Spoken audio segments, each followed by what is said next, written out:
अयोध्या के भव्य राजमहल में चारों ओर दिव्य सुगंध फैली थी।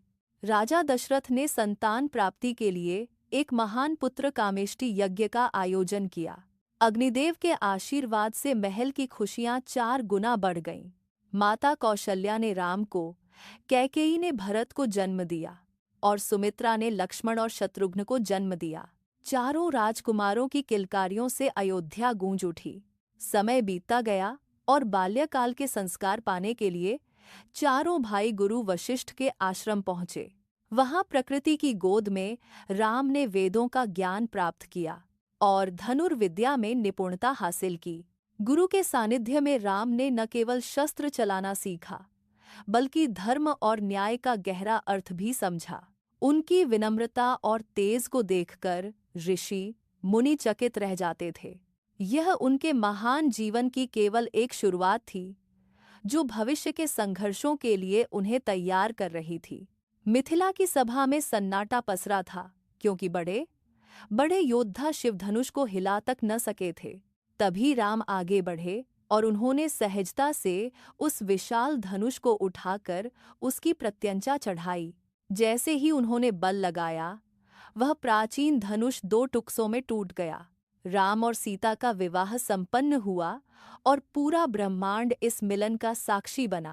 लेकिन अयोध्या लौटते ही खुशियों पर ग्रहण लग गया। दासी मंथरा के विषैले शब्दों ने रानी कैकेयी की मति भ्रमित कर दी।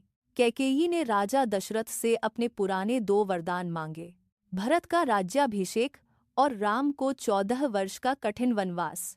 पिता के वचनों को प्राणों से बढ़कर मानते हुए राम ने बिना किसी संकोच के राजसी वस्त्र त्याग दिए। माता सीता और भाई लक्ष्मण ने भी उनके साथ वन जाने का दृढ़ निश्चय किया। अयोध्या की गलियां आंसुओं में डूबी थीं जब वे वन की ओर चले। वे वन की ओर चल पड़े। दंडकारण्य के घने और डरावने जंगलों में राम ने ऋषियों की सेवा की, लेकिन नियति को कुछ और ही मंजूर था। रावण ने छल की योजना बनाई, मारीच को सोने का हिरण बनाकर भेजा, जिसे माता सीता देखकर बहुत प्रसन्न हुई और राम जी से दूर कास्ट किया उसे हिरण को पकड़ के लाने का।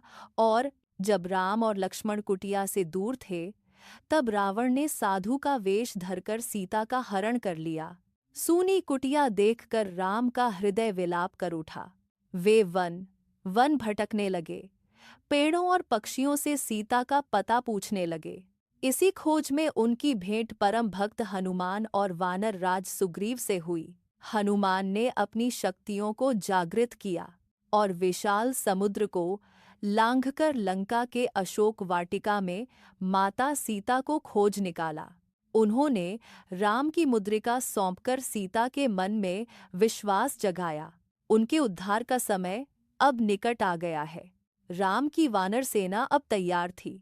राम ने वानर सेना के सहयोग से पत्थरों पर अपना नाम लिखकर समुद्र पर सेतु बनाया। लंका के मैदान में अधर्म और धर्म के बीच भीषण युद्ध छिड़ गया।